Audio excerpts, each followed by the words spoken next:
Oi, gente, tudo bem por aí? Tá começando um novo ano com novas histórias, uma alegria enorme estar aqui com vocês e mais um novo ciclo na TV Câmara São José. Obrigado. Exato. Muito bom, né, Tiago? Ótimo.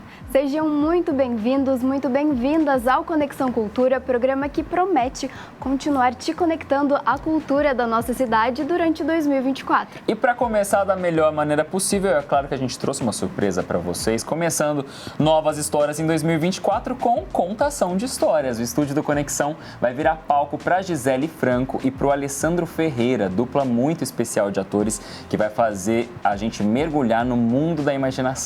E quer mais uma surpresa? Pois então, saiba que 2024 começa com estreia de quadro novo aqui no Conexão. Vamos dar boas-vindas também para Dani Rivas, que a partir de agora vai estar sempre por aqui com uma indicação de filme, série ou documentário no Sessão Pipoca. Para fechar com chave de ouro, a gente também vai conferir uma entrevista com o ator Otávio Augusto. Ele teve em São José dos Campos com uma peça em cartaz, então não perde. É isso!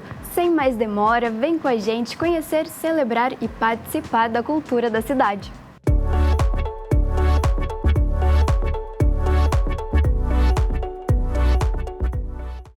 Lá vem história, o tindolelê. Lá vem história, o tindolala. Lá vem história, o tindolelê. O tindolelê, o tindolala. Muito bom, gente! Sejam muito bem-vindos ao Conexão Cultura. Muito obrigada pelo convite. Ai, é Hoje uma alegria recebendo, imensa. né, Tami, a Gisele Franco, o Alessandro Ferreira, que são dois atores aqui da nossa região, que já estão trabalhando com isso faz tempo. Uhum. Você gosta de contação de história? Eu amo contação de histórias. Quem não gosta? Nossa, muito! E, gente, eu já queria começar perguntando para vocês, então, para vocês falarem um pouquinho do trabalho de vocês. A contação de histórias, assim, a gente está acostumado a escutar história, a assistir história, né? Tem série, tem filme, só que essa contação de histórias que traz toda essa tradição oral, toda essa ancestralidade é diferente, né? É mágico. É mágico, né? E principalmente para o nosso público, que é um público infantil, né? E eu com a Lê já estamos há uns 2 anos, né? Fazendo projetos juntos. Mas o Ale já tem uma longa carreira aí, né, no teatro, eu também, então a gente juntou agora, mas a nossa história começa bem antes desses 2 anos, né? E a gente se encontrou, eu digo que é uma conexão, um encontro de almas com o mesmo propósito, o mesmo objetivo, e por isso está dando tão certo a nossa parceria, né? O Alessandro, eu conheci ele, eu era bem jovenzinha, né? Faz pouco tempo. Eu tinha acho que uns 13, 14 anos, quando eu fazia oficina no sítio, ele já era Visconde, então eu aprendi um pouco com ele também, né? Então, Sítio Visconde, que a gente tá falando aqui pra gente, Sítio do Pica-Pau Amarelo, Visconde de Sabugosa, personagens de Monteiro Lobato, porque eles vieram de Taubaté, né? Sim. E vocês trabalham com isso, né, Ali, há bastante tempo, mas aí a Gisele falou, né, essa diferença que a gente já faz teatro há muito tempo e aqui vocês estão fazendo contação de histórias. Sim. É diferente contação de história e teatro? É diferente, porque às vezes, por exemplo, quando a gente pensa em teatro, a gente já pensa no palco italiano, a gente já pensa num teatro de arena, onde o público, a grande massa vai até o teatro assistir. E a contação de história, você pode tirar um livro de uma mala, a gente trouxe a nossa mala, a gente trouxe o livro, inclusive, para contar uma história. E qualquer lugar pode ser palco. Sim. Qualquer pessoa pode ser público. O nosso público, se a gente for direcionar, é o público infantil. Mas é o público de 8 a 80 anos. A gente não tem idade para escutar histórias. Até porque são infinitas histórias. E é aquela velha história, quem conta um conto aumenta um ponto. Então, às vezes eu conto uma história aqui, aí a pessoa, o pai ou a mãe vai chegar em casa junto com a criança e vai contar essa história da maneira dele. Eu acho que quando você pega a história para si, você deixa ela mais orgânica, você deixa ela mais gostosa Sim. de ser apresentada. Então a contação de história tem essas características que são diferentes do teatro. E tem essa questão também do espaço físico. Por exemplo, o teatro geralmente precisa de um teatro. E a contação de história? Às vezes a gente passa numa praça e vê alguma intervenção ali, num parque. Às vezes a gente também vê que tem mais a interação do público com as pessoas que estão ali contando a história. Como é que é isso, gente? Interagir com as pessoas é tudo bem previsível também, né? A contação de história ela é mais despretensiosa, vamos dizer assim, e ela usa muito do narrador. A figura do narrador na contação de história é importantíssima. E aí, como a contação de história, ela te dá também a chance de improvisação, de você utilizar elementos cênicos, por exemplo, como uma coreografia, um instrumento musical, trazer elementos cênicos e lúdicos para você embarcar naquela história, sem sair do lugar. Então você pode ir à China sem ter ido à China. Você pode ir à Grécia sem ter ido à Grécia. Tanto no teatro quanto Sim. na contação de história. Só que ele é mais despretensioso. A chance de você fazer uma adaptação de uma contação de história em qualquer espaço público é maior do que uma peça de teatro que requer mais recursos, como cenário, figurino. É uma produção muito maior. Ó, você falou então, precisa dos elementos aí para poder compor a história, pode ser feito em qualquer lugar, então temos tudo aqui. Estamos num lugar acolhedor, temos os instrumentos, temos os acessórios, vamos fazer uma Tem uma contação. plateia. Tem uma plateia. E aqui tá Exatamente. Também, que está nos ouvindo, nos assistindo. Queremos ouvir uma história. Era uma vez um imperador da China. Da China. Da China. Muito longe, hein? Muito longe. E esse imperador, ele não tinha herdeiros, ele não tinha filhos, ele precisava escolher um sucessor. Você quer ser imperador? Eu quero Vamos ser lá. imperador, vamos lá. Atenção, atenção, sociedade! Eu sou o imperador. Eu, como não tenho um sucessor, eu vou entregar para cada um de vocês uma semente. E no fim do ano, vocês vão trazer para mim a flor mais bonita do nosso reino. O imperador reuniu todas as crianças e entregou a elas uma semente e deu o prazo de 1 ano para que aquelas crianças pudessem cuidar daquela semente e a flor mais bonita, adivinha? Ele ia escolher para ser o sucessor. E dentre essas crianças tinha o Tai, que era um menino que amava flores. Ele era um jardineiro, Sim. ele gostava de mexer com as plantas, então ele ficou muito feliz. Porque era o que ele mais gostava de fazer. Era o que ele amava fazer. Era o que ele amava fazer. Então o Tai pegou o seu vasinho, plantou a sua semente, cuidou com todo amor e carinho, regou e conversava até com as plantas. Ai, que bonita essa planta. Porque diz que é muito bom conversar com as plantas, né? Fazerem elas crescerem. Planta bonita. Mas olha só, nada dava certo. Ele conversava, ele regava, ele falava tudo que ele podia fazer, que ele sabia fazer com as plantas, mas nada. E o tempo foi passando, ele ficava muito triste porque estava chegando o dia que o imperador marcou para as crianças levarem as flores. E aí ele ficou muito triste, ele não queria ir, ele ficou com vergonha. E aí o vô conversou com ele. Olha, né, você vai ter que levar, não floresceu, e você vai ter que explicar para o imperador. Use da honestidade, leve do jeito que for a sua planta, você fez o seu melhor. Tem certeza, vovó? Leva, pode levar. Então eu vou levar assim mesmo. E quando chegou lá no palácio, milhares de crianças com as flores mais lindas que existiam. Flores de tudo quanto era jeito. Tinha flor azul, rosa, orquídea, todas as flores que a gente nem imagina que existem, lindas, todas muito lindas. E o Tai foi ficando com muita vergonha, porque a flor dele foi a única que não floresceu. E ele ficou no cantinho encolhido e o imperador veio e olhou flor por flor, flor por flor. E aquelas coisas lindas, mas nada impressionava o imperador, ele era muito exigente. Nada impressionava ele. E ele foi olhando, quando ele viu o Tai no cantinho, foi lá e olhou, viu que o vaso dele não floresceu e perguntou: por que você tá tão triste, menino? É porque a minha semente, ela não virou flor. E eu não sei o que foi que aconteceu, porque eu reguei, eu dei amor, eu cantei com ela e ela não cresceu. Então, o imperador olhou aquilo e deu um baita de um sorriso e falou: você é o escolhido. Todas as outras crianças ficaram revoltadas. Imagina, a gente trouxe as flores mais bonitas e o imperador escolheu um vaso vazio que não floresceu nada. Como assim? Mas por quê? Porque, gente, o imperador, na verdade, ele tinha feito uma pegadinha com as crianças. Ele chamou todas as crianças e falou: o único que me trouxe a verdade foi o Time. Porque essa semente que eu entreguei para vocês, ela estava queimada, estragada, não tinha possibilidade dessas sementes florescerem. Então, todos vocês me enganaram. Ele foi o único que trouxe a semente de verdade. Porque ele tem a semente da verdade dentro dele, que é um grande poder, a verdade, para ele ser um grande imperador. E esse poder da verdade, não é todo mundo que tem, né? Não é todo mundo que conquista, mas o Tai conquistou. E ele conquistou. E ele foi o grande sucessor com a verdade, hein, pessoal? E a moral da história é que, assim, às vezes, a verdade não vai ser bonita que nem uma flor.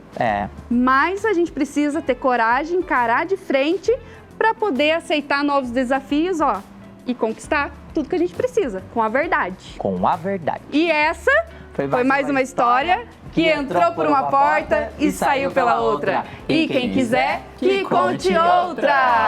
Muito bem! Eu vou querer contar outra, mas vai ser daqui a pouco, depois do intervalo. Não sai daí.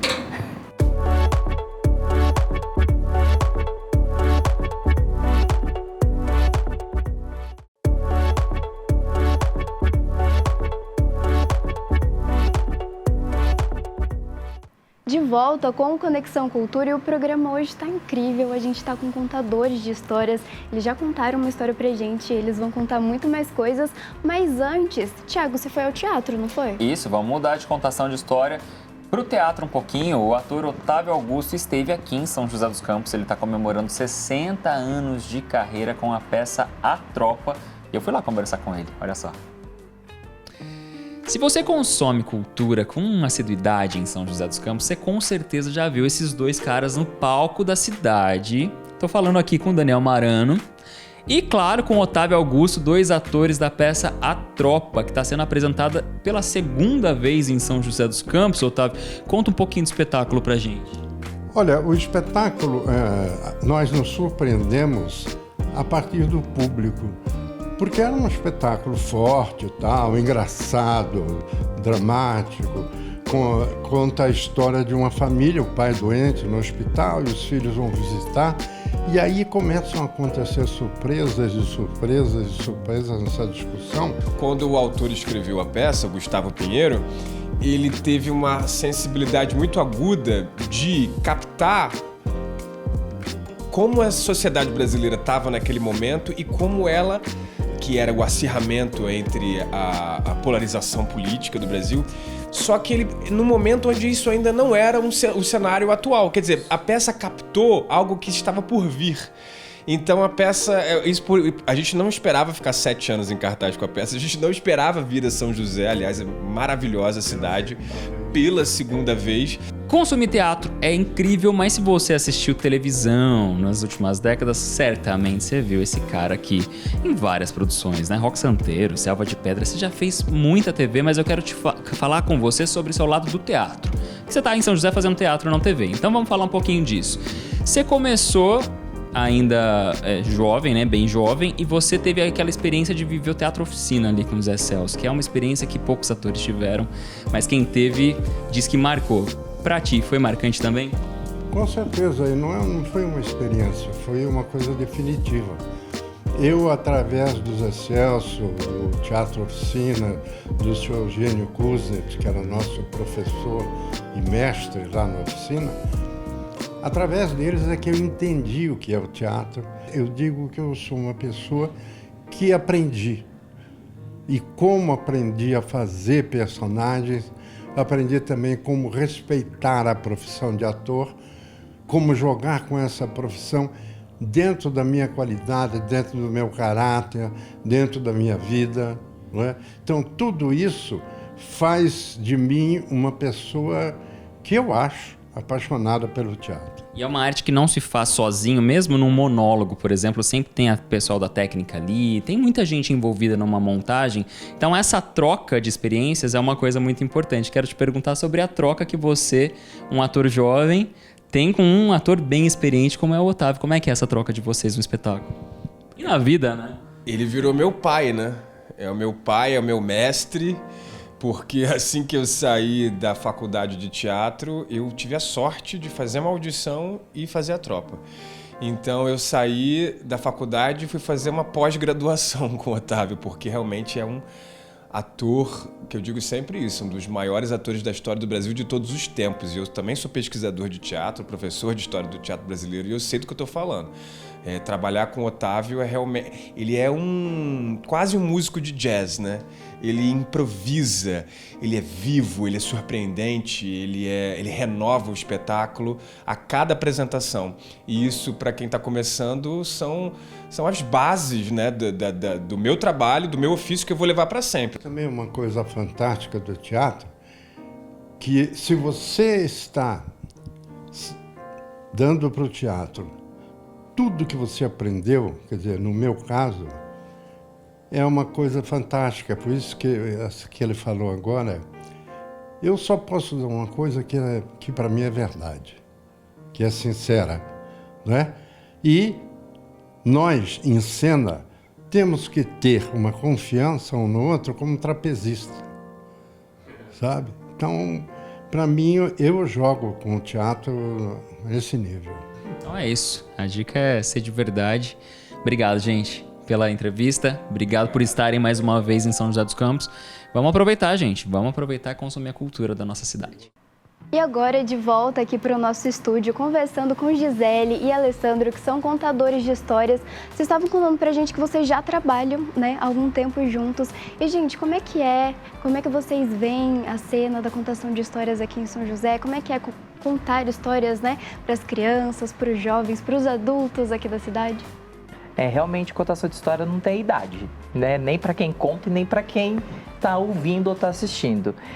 Através da contação de história, a gente consegue levar o público para vários lugares e tem aumentado o número de contadores de história, porque às vezes é difícil você encontrar uma pauta no teatro ou estar dentro do meio teatral. Então, através da contação de história, você pode acessar espaços públicos, por exemplo, onde o público ganha e o contador de história também. A gente vai para o nosso último intervalo, mas fica por aí, porque na volta a gente tem mais conversa e muita história com a Gisele e o Alessandro. E tem também a estreia do Sessão Pipoca. Até já.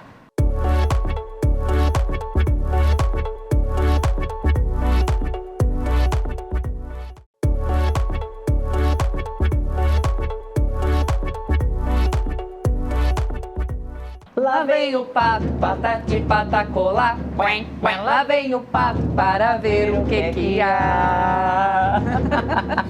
Esse programa tá uma delícia hoje. Eu tô amando, Thiago. Tem contação de história, tem música, tem cantiga, tem de tudo. E tem filme. Tem Estreia. filme, estreia de novo quadro aqui, gente, aqui no Conexão Cultura. Exatamente, estamos com um quadro novo, estamos muito chiques e eu tenho certeza que os cinéfilos de plantão vão amar essa estreia. Exatamente, vão mesmo, porque agora Dani Rivas vai estar sempre por aqui no Conexão com uma indicação no quadro Sessão Pipoca. Dani, seja bem-vinda e conta pra gente qual filme você preparou para hoje?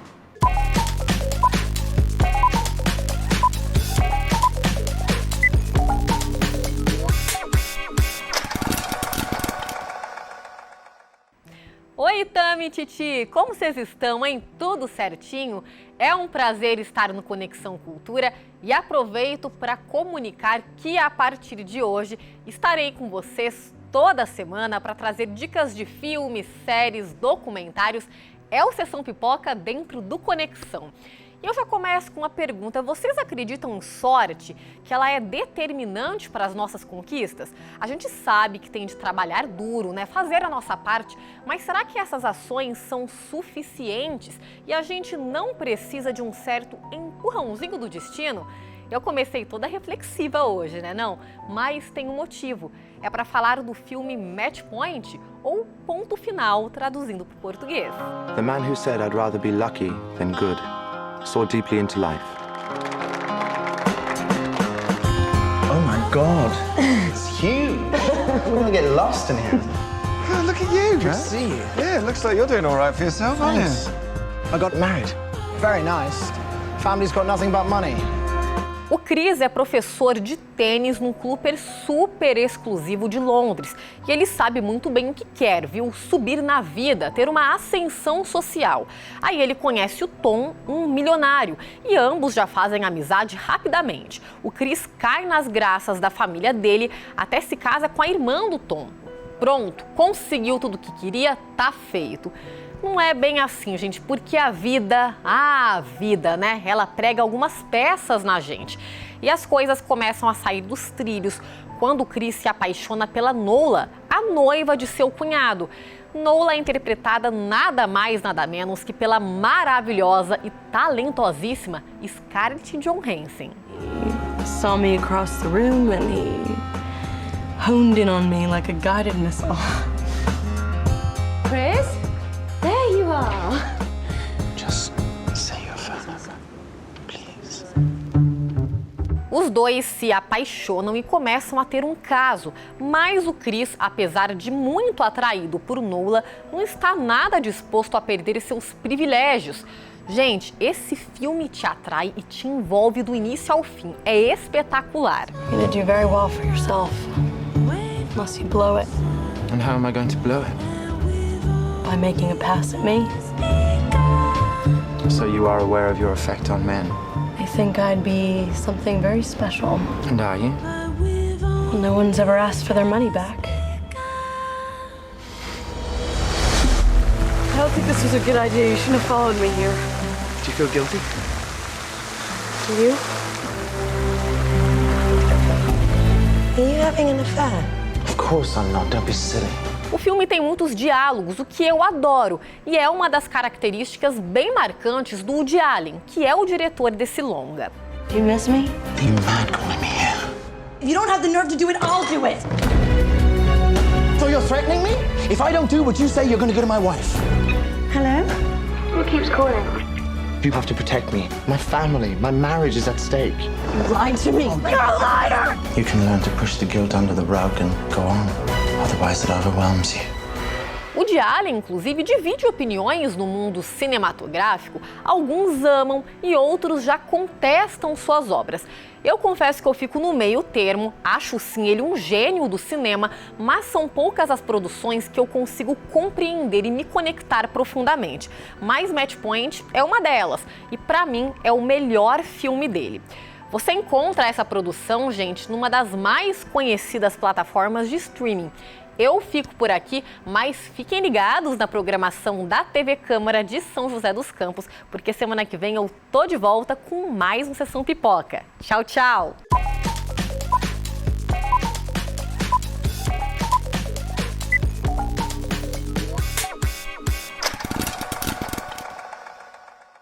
Dani, muito obrigada pela sua participação, pela indicação. Já vou colocar aqui na minha lista, mas agora a gente volta aqui para conversar com a Gisele, com o Alessandro.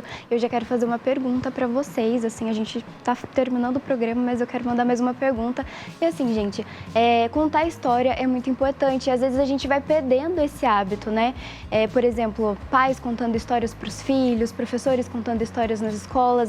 Às vezes a gente fica muito preso no celular, na televisão e esquece dessa tradição oral que é muito importante, né? Traz toda essa questão afetiva. Conta pra gente, reforcem isso, né? Essa importância afetiva da criação de conexões e laços familiares entre amigos. Arte, exato. Né? Além da cultura, né, que você vai passando através da contação de histórias, né? Você vai fazendo com que isso se perpetue durante o tempo, né? Você pode falar sobre tudo, né? E ensinar. E eu tive uma experiência agora, que eu tenho uma filha de 7 anos, com a pré-alfabetização dela. Né? O quanto a contação de história é importante para as crianças que estão nessa fase. Porque a alfabetização começa bem antes da escrita, bem antes do primeiro ano. Já começa na educação infantil, quando as crianças estão escutando as histórias, elas vão ampliando o vocabulário, o repertório dela de palavras, elas começam a entender como interpretar aquele texto, então isso vem bem antes. A minha filha ela teve muita facilidade na alfabetização, ela lê e escreve muito bem por conta das histórias, O né? lúdico, né? Do Colaborando. lúdico, de ouvir, a oralidade, né? Isso é As incrível. palavras, quando saem, elas conseguem assimilar mais fácil depois na escrita. E vocês criam todo um ambiente, né? Falando de sonoplastia, do visual. Nossa, a maquiagem de vocês linda, o figurino lindo, Obrigado. tudo muito bem caracterizado. Vocês têm, inclusive, alguns instrumentos que vocês usam, ferramentas mesmo que vocês usam para criar a sonoplastia. Queria que vocês tenham alguma coisa Gi, aqui que eu pega aí quero na que vocês maleta. mostrem pra gente nessa Inclusive, a gente tem uma malinha maleta mágica. aqui. Pega a maleta aí pra gente ver. O que é isso que nós Aqui, temos ó. aqui? Essa é uma maleta onde a gente traz os livros, onde a gente traz os sonhos. Porque quando a gente conta história, a gente conta os sonhos também. Com E a certeza. gente tem 2 instrumentos. Esse daqui que simula uma chuva. Como é isso? Vai lá, ó. Um raio, um trovão, Um né? raio, um trovão. Então, o raio caiu no meio da floresta. E os pássaros voaram com o trovão. E os improvisos vão vindo, vão fazendo parte da história. E legal que vocês podem usar tudo que tiver à disposição, né? Tudo. Na verdade, a contação, ela te permite usar a imaginação. Então, uma pedra vira um boneco, vira um personagem, né? Tudo pode virar um personagem na E contação. cabe a nós, contadores de histórias, fazer com que a criança acredite naquilo. Por exemplo, aqui nessa maleta tem uma contação de história que a gente faz, que é o projeto Contar e Brincar. E aqui tem uma fechadura. E eu esqueço a chave. E eu peço para alguém do público me dar uma chave. E geralmente é um pai que dá uma chave do carro. E com a chave do carro, a gente abre a maleta. E a criança acredita que foi a chave do pai ou daquela pessoa do público que abriu a maleta mágica. Então, como é que a gente faz para ter esse convencimento com a criança? E fazer o adulto também acreditar naquilo, né? Então, Entra essa nisso- é a magia da contação de história Entra também. nisso que você estava falando, né? Dessa proximidade entre as gerações e dessa troca de experiências, né? Exato, e eu já tô acreditando em tudo que eles contaram. Inclusive, se alguém tiver uma chave aí, vamos abrir essa maleta. Pessoal, infelizmente nosso tempo já está chegando ao fim, mas eu quero agradecer muito vocês dois por terem dividido com a gente o talento que vocês têm de sobra. Já conheço esses dois há algum tempo, admiro demais o trabalho dos dois, então é uma honra para mim, como apresentador e como amigo, ter vocês aqui hoje. Muito obrigado. Obrigada. Muito obrigado. Amei conhecer vocês, gente. Lindos demais. Lindos, maravilhosos. E eu quero encerrar com um clima de contação de história, claro. Tem mais uma musiquinha que a gente possa fazer? Agora a gente vai fazer... Lembra que no começo a gente fez o Lá Vem? Sim. Agora Lá Vai. Ah, porque já foi. Acabou. Não acredito. Então, vamos lá? Vamos. Acabou a história, o tindolelê. Acabou a história, o tindolalá. Acabou a história, o tindolelê. O tindolelê, o tindolalá. Tchau, gente. Até semana que vem. Tchau, Tami. Tchau, Ti. Bom ano para todos e até o próximo programa. Com lindas novas histórias neste 2024. Tchau.